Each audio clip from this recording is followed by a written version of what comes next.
I think I'll begin with a story from near the end of the book. This is a book called Toy Box Leadership. One final word of warning. Be careful of sharing your newfound knowledge of efficiency with certain people. Once an efficiency expert concluded his lecture with a simple note of caution: you don't want to try these techniques at home. Why not? Asked somebody from the audience. Well, I watched my wife's routine at breakfast for years, the expert explained. She made lots of trips between the refrigerator, stove, table, and cabinets, often carrying a single item at a time. One day I told her, "Hon, why don't you try carrying several things at once?" Did it save time, the guy in the audience asked. Actually, yes, replied the expert. It used to take her 20 minutes to make breakfast. Now I do it in 7.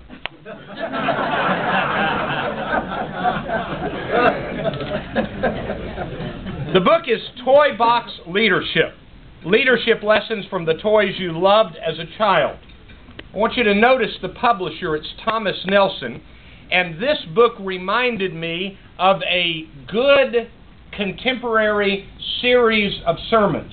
Since I spent more than 20 years of my life preaching every Sunday, I recognize the style, and Thomas Nelson is a Christian publishing company. And yet, it is a very good example of good sermons, and I happen to have a high opinion of sermons. These two authors took the toys of their childhood, and I'm proud to say I recognized all but one of them. Weebles. I had to look it up and look at images on Google to figure out what Weebles were. So I don't know what that says about my age or what the toys were or something. Anyway, he took the toys of childhood and he said, let's see if we can figure out what the lessons are from these toys.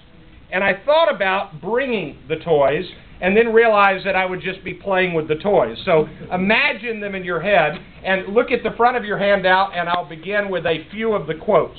The first quote: toys have always been a representation of life.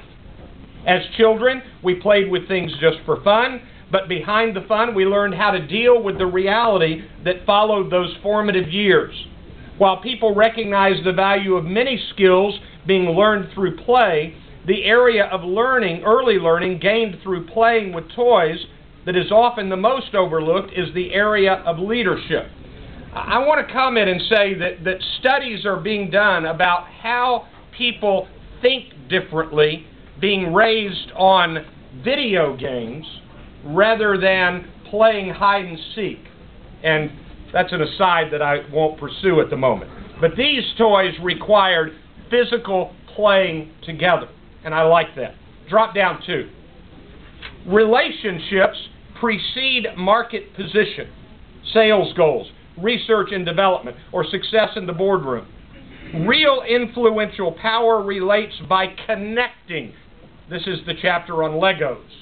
Look at the heart of any successful organization, and you will find strong relationships that began because someone cared enough to connect.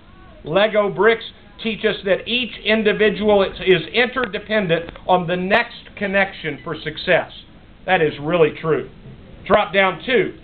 Leaders never get comfortable with where you are. Anticipate the inevitability of having to modify or change how you do business to meet your customers' needs. A couple later, the Slinky, I didn't know this, was the first toy to be used on board the space shuttle for zero-G experiments. The first toy to be given its very own U.S. postage stamp. And the first toy to have its inventor join a cult and move to Bolivia. Drop down to the quote from page 30. Example is contagious behavior. We all lead by example, whether the tasks are large or small, titles are granted, but it's your behavior that wins you respect. Determination requires stamina, because after your people catch up, you must be ready to stretch them again if you are to continue moving forward. This repeated movement of stretching and catching up requires the leader to have stamina.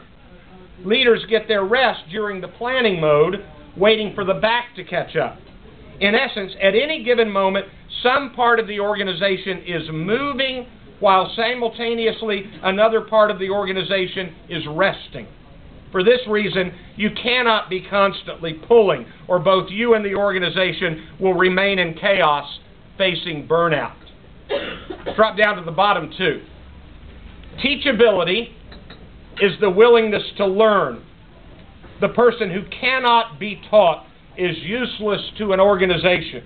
The most important thing about education is appetite, said Churchill. Let me pause a minute and make this comment. There are some books that try to capture kind of the whole genre and environment of what is being written in business books. And this book is a good example of that. Takes the launching pad of toys and then weaves together all sorts of useful lessons in leadership and learning organizations and connectedness. And I think that every now and then we need a book that does the whole big picture. I like the way this book does that.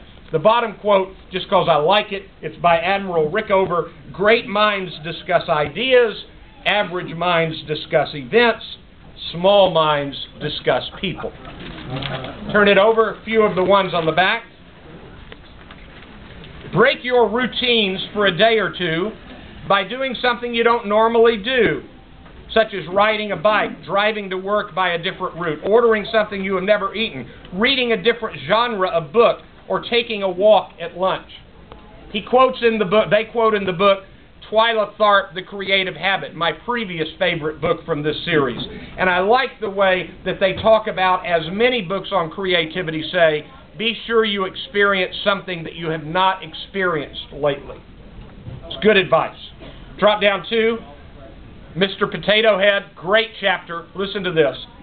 Remember, it's your first expression that makes the first impression. Really simple, profound wisdom. Drop down two more. Leaders don't just wake up one day and say, I think I'll be unethical today. Rather, there is a sequence of choices that slowly erodes a person's moral foundation. That's correct. Drop down three. People without ambition accept the status quo. There is an old business cliche that says employees work just hard enough to not get fired, and employers pay the employees just enough so they won't quit. Ambition is the inner drive to achieve the self-satisfaction that you have accomplished something meaningful. History books never record mediocrity, nor do we see statues built for people who were average, except for Garrison Keillor, who talks about, and all the children are slightly above average.